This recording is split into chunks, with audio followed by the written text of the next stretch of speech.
Good evening. My name is Lauren Thompson, and I will be showing you manual restraints. This is my demo horse, Calvin, and my handler, Stephanie. Now, before we get started on the actual restraints themselves, I would like to tell you about the categories of restraints. We have verbal restraints, physical, and chemical restraints. Whenever you're doing any kind of restraint, you want to start with the easiest, most basic restraint possible and work your way up if you have to. You never want to jump to the most severe restraint because it's not good for the horse, and then you also lose the ability to use lesser restraints. Now, the first restraint is verbal. So that means using your voice to restrain your horse. Now, I use air quotes because a voice command isn't going to actually restrain your horse, but it's going to distract him. So whether that's calming, soothing words, whoa, easy, talking to your horse, or maybe you want to reprimand him a little bit. So you growl, get his attention. It's not that you are yelling profanities at your horse, just that you're trying to make sure his focus is on something other than whatever you're trying to do with him. Now, after verbal restraints are physical restraints. The first is the one that Stephanie is currently demonstrating, which is a halter and lead rope. Now, for this video, I'm using a cotton lead rope, a pretty generic one. However, for our saddlebreds, we tend to use leather lead ropes with chains so that we can use more restraint if necessary, as is common with our saddlebreds. Now, of course, with your halter and lead rope, it's important to have a good fit of the halter. You want to make sure that it crosses their nose at an appropriate spot, that it's not dangling on their face, but also that it's not so constricting that it's going to leave dents in their face or cause any growth around the halter.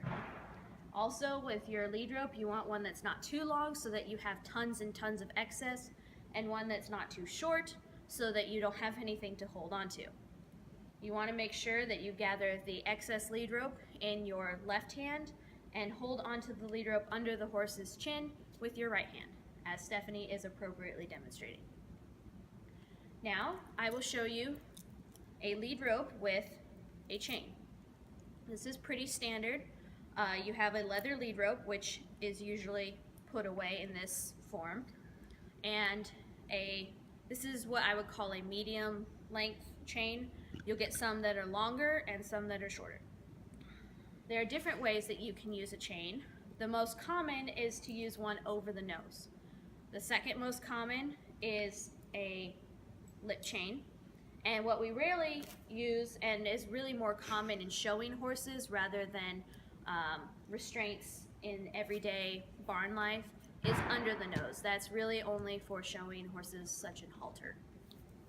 Now, when we do over the nose, we want to make sure that we are quick but quiet, or any chain movement, quick but quiet when we apply the chain so as to not spook our horse. And because I'm talking, I'm waiting to show you so that I don't end up taking forever putting it on while I talk. You're going to want to go from the outside in and over. You're going to want to make sure that however you wrap it, you've got at least, well, not at least, one time over the noseband. That way you don't have chain directly on their skin. And then of course, if you have it wrapped more than once, you're gonna have a pretty ineffective chain. When you get to the other side, you wanna make sure that your chain goes up, inside to out, up, and clips here. Now, it's important to not have your chain clipped here because this is going to bash against his chin, or rather the side of his face. And then you want to clip up here because it's more secure. If you have enough chain, you can go through the ring and clip the chain to itself. However, I doubt I'm going to have enough chain to demonstrate that. You never want to clip, stop. You never want to clip just under their chin or loop your chain through the ring and clip it to itself. That's a hazard for you and the horse. Because this particular horse is trying to eat my lead rope, I'm going to have Steph hold it while I put this chain on. Start at the outside, move in. Try to move as quietly as possible, but quickly, because your horse may not be standing still for long. And then clip up at the top and adjust as necessary. Now, if I had a little more chain, I would loop this through inside to outside and clip this to itself. You want to make sure that the snap is always facing out so it doesn't rub your horse. Now this is an appropriate amount of chain to have left over. Then, to unclip,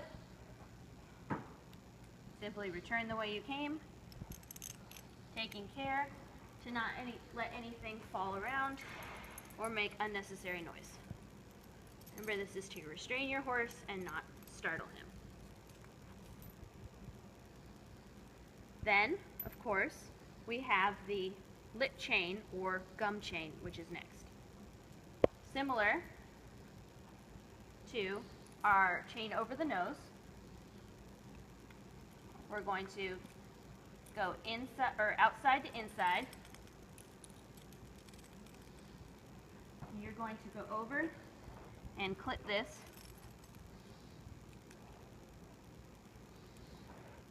back up to the top, making sure that your horse doesn't chew on his lead rope in the meantime. You want to go back inside and up to the top and clip up there. Then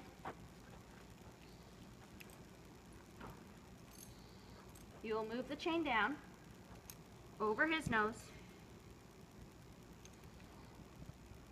push up his lip, over his gum. Then you will have a gentle pull downward. You don't want to jerk on the horse, and you want to make sure that these links are smooth across his gum. Of course, you don't want to jerk because that is his gum. It's a sensitive area. You just want to have steady pressure. Now, it's also important to make sure it's not twisted so that it's nice and smooth on his gum. Whoa, Calvin. And you want to make sure it's not on his teeth because that's extra sensitive. Now, because he's already fussing, I'm going to go ahead and take this off. Just remove it from their gum.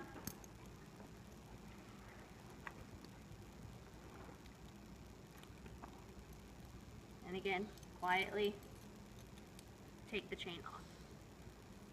So for this horse, it's clear a lip chain may not be the most suitable restraint. So the only difference in how you originally apply this chain to how you apply a nose chain is you're not going to loop it over.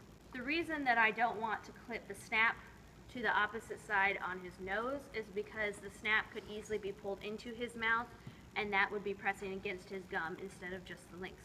So it's always important to make sure you have the appropriate length of chain. Now, although I described doing a chain under the nose, I'm not going to show you because that is not a proper method of restraint for William Woods, and as I said, is only used in halter classes. I love you too. The next restraint I'm going to show is lip twine. This is similar to doing a lip chain, except of course I'm using twine instead of a chain. If you ask what's more severe, it really depends on how you're using them. You want to make sure that you're not jerking with either. However, the way that they enact force depends partly on what your twine is. This is baling twine.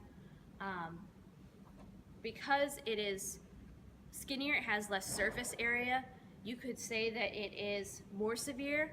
However, a chain is also made up of links which are not smooth, and so that could be more severe. So it ends up being sort of personal preference and whatever your horse responds best to. Now, what we want to do is first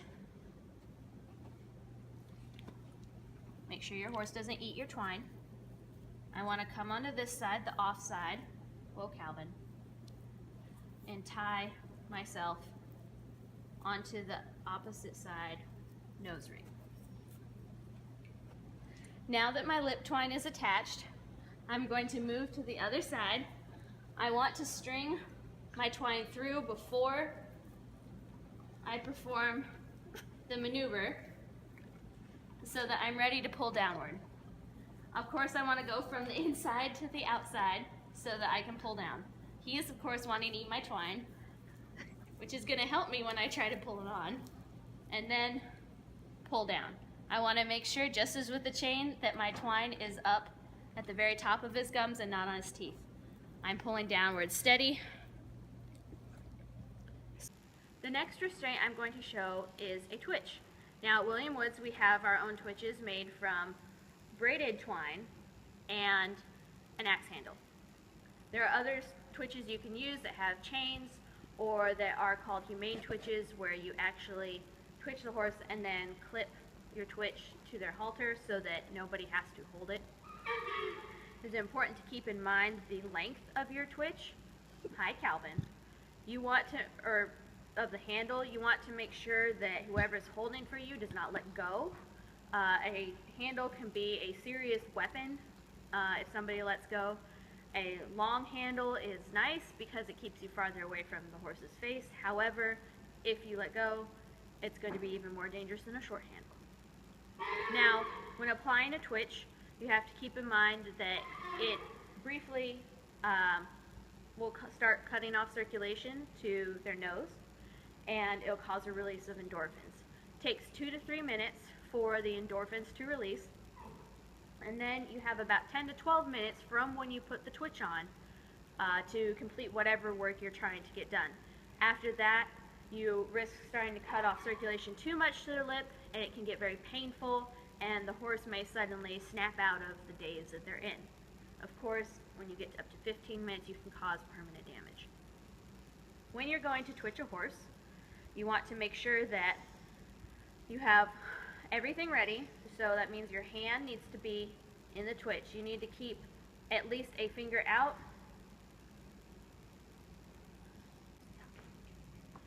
You want to grab their upper lip. Make sure that you've got the lip in there. Tighten and hold. You'll usually know in about 30 seconds if you've got a good hold on whether they can get their lip free or not. Some horses will still shake their head. Some, like Mr. Calvin here, will calm down and just stand there.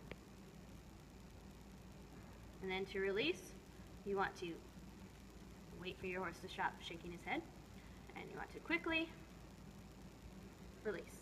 Then you want to pet them, calm them, make sure that they get blood flowing into their nose. And of course, he is unfazed by this. And that is the twitch. Restraint that we never want to do is an ear twitch. Although some people will do this at other barns, we avoid doing this at William Woods because a real ear twitch involves grabbing a horse's ear and twisting. This can cause permanent cartilage damage. Sometimes, when we clip, we will hold a horse's ear closed so that we can clip the outside of it. However, it is a gentle squeeze, there's no twisting involved, and it's very brief. The next restraint is a shoulder roll. You want to make sure that you're doing this with short fingernails so that you're not digging your nails into their skin.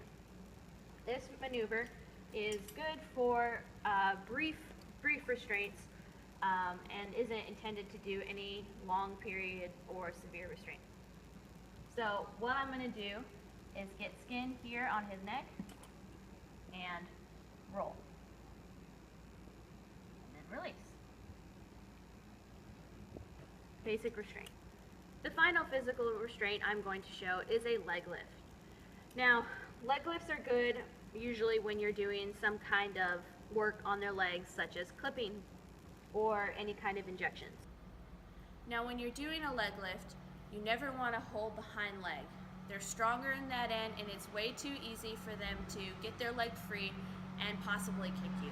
That's why we always want to hold the front legs.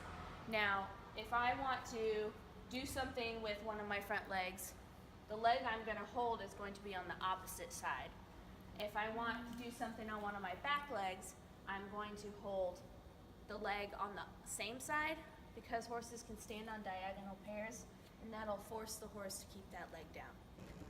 So, when I'm doing a leg lift, I'm going to reach down, just as if I was asking him to pick up his foot for me to pick out. And I want to make sure that I hold his hoof up, pointing up, so that it's harder for him to get leverage to stomp his foot back down. Of course, I want to keep my face clear, and I do this as long as a person necessary to get done their procedure. Then, of course, I let them put their leg back down. Finally, we have chemical restraints. These are used when you absolutely cannot use just physical restraints. We have 3 tranquilizers that we normally use here at William Woods. There's ace-promazine, also known as ACE, which is very common and usually used during clipping.